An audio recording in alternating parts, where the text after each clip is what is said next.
another Rochon on the show who is bald. And I purposely did not shave here so that I could match that rugged look he has. How are you doing, Dan?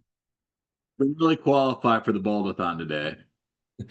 You know, uh, there's that thing that I say, I don't know if everyone says this, but when you go to an event and you meet that one person, you go, you know what? If I didn't meet another person, I didn't get another thing out of this. This was worth the value. I want to say that the Bald Bold-a-Thon and asking Marla if she knew any amazing bald people and her connecting us, I was like, okay, this by itself would be worth having the Bald Bold-a-Thon. So Let's do it. So you obviously are a professional speaker. You've been on stages many, many times. This focus is obviously not just on how great you look, but on your leadership philosophy, methodology, and how you create abundance with it. So the stage is yours, sir. Enjoy. Thank you. Today, I want to talk to you about the influence gap. And I'm going to encourage for you to think back to a time when someone believed in you. Maybe it was a favorite teacher, a favorite coach, or a favorite guide. Close your eyes if you can. Think back. See their face, hear their voice, feel the way that you felt when they believed in you. Now, picture this person walking into your life today, standing right in front of you and giving you advice. You'd probably follow it, right? Because they earned your trust. Hold on to that moment because it's rare. And that's the problem. We crave that kind of trust, and yet we rarely experience it. In fact, the Pew Research Center found that nearly 2 out of 3 people believe that most people cannot be trusted. But trust isn't scarce because people are bad. Trust is scarce because meaningful connections are uncommon. That absence of trust creates a space, the influence gap, the distance between what you want somebody to do and their willingness to do it. The wider the gap, the harder we pull. But pulling too hard eventually breaks the trust or the relationship. The ones who close the gap, they don't pull at all. They connect before they influence. They ask. They listen. They teach others how to think so that those people can get what they want. Because influence is not about pulling harder. It's about closing the gap so that trust can walk across on its own. And I learned this from a man who is no longer alive. Because years ago, I was in my own storm. From the age of 13, alcohol was my escape until my early 30s when it became my cage. A dozen beers, 2 bottles of wine every day. Then I met Dave. He didn't lecture. He didn't tell me I was broken. He saw me, the real me. He asked questions that helped me discover a new path. He listened. He walked beside me. I've now been sober for more than 20 years because Dave taught me how to listen to myself, how to ask myself the hard questions, how to hear the answers, how to choose another direction. And yet, Dave, the man who showed me the way out, he couldn't find it for himself. Dave died from the same addiction that he helped me beat. Why did he make it? Why did he not make it and I did? Because influence can light the path, but it can't walk it for you. It can open up the door, but you still have to step through. Dave gave me a gift he could never keep. He helped me close that gap but he was never able to close his own. And here's the hardest truth that I have learned. Sometimes the gap that you need to close the most is the one inside of you. Today, the influence gap is everywhere, between leaders and teams, within families, and in politics, where we've just stopped listening altogether.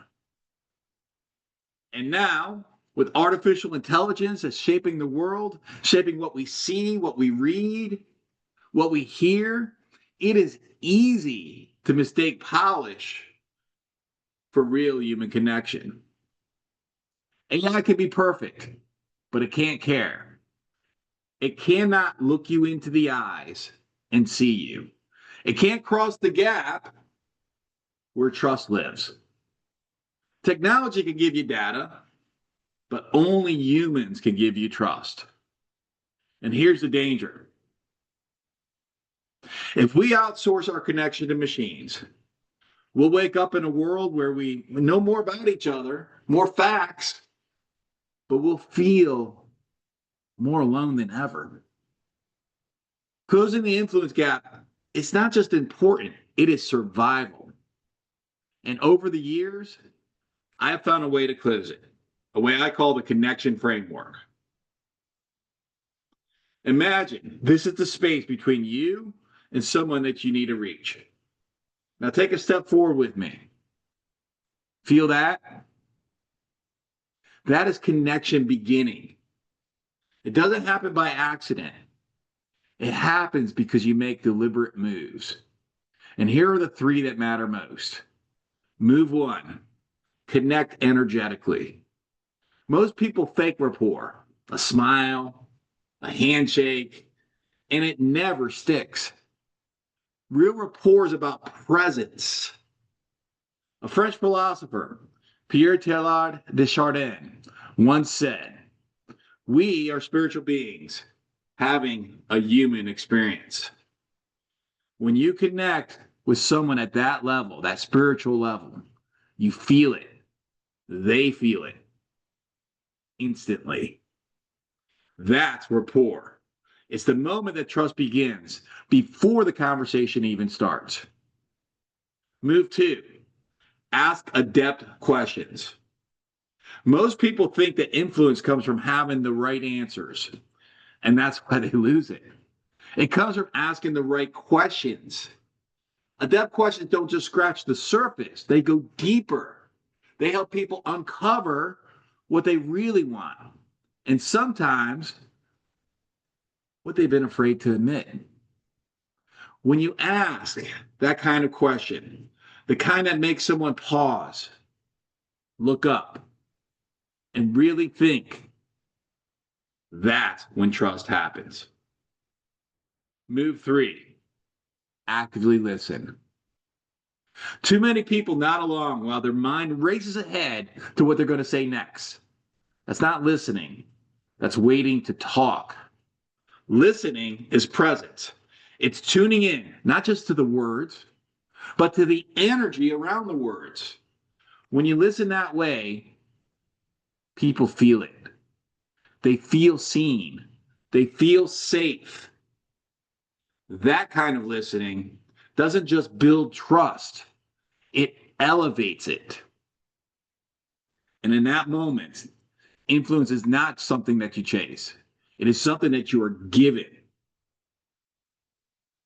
Here's the twist.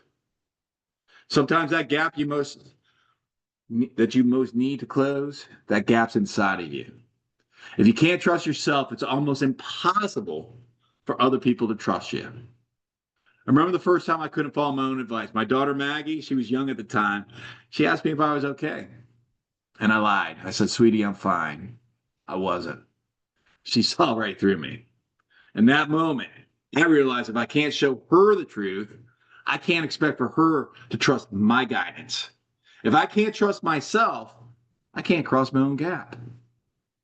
So, here's your choice. Commit or quit. Commit to showing up with real presence. Quit faking rapport. Commit to asking questions that go deeper. Quit thinking you already know. Commit to listening with your whole self. Quit waiting for your turn to talk. Before your next conversation, ask yourself these 3 questions. Am I truly present, connecting energetically?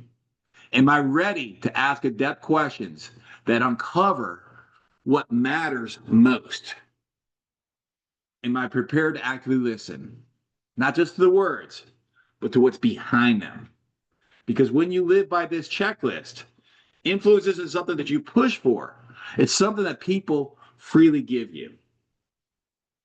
Your favorite teacher, the one you remembered at the beginning, they listened to understand. That's why you trusted them. That's why they influenced you without selling you a thing.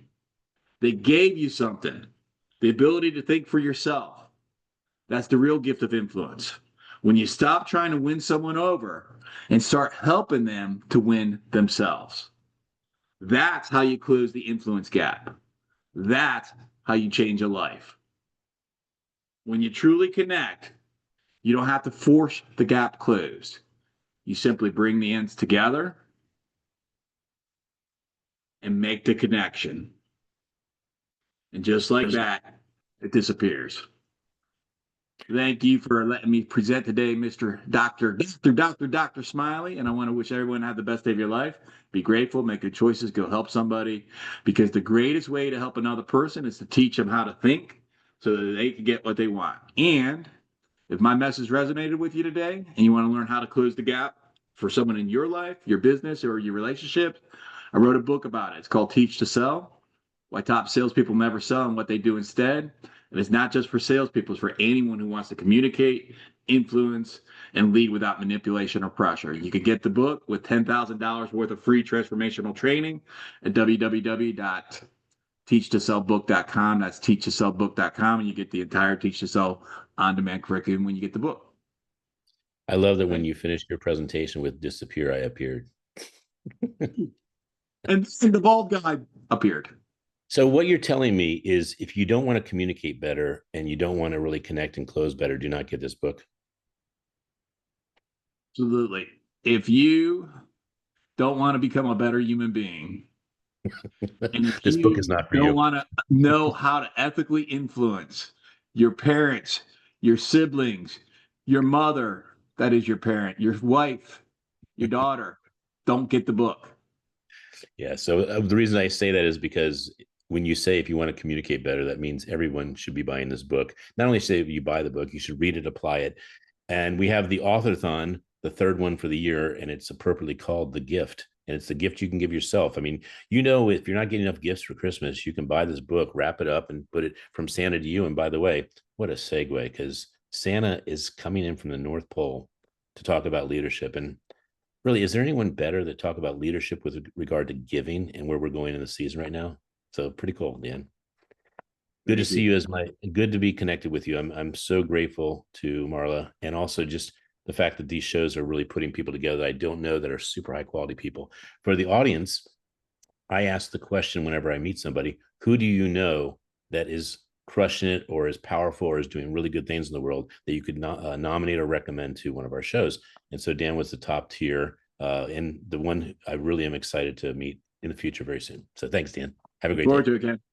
See you guys.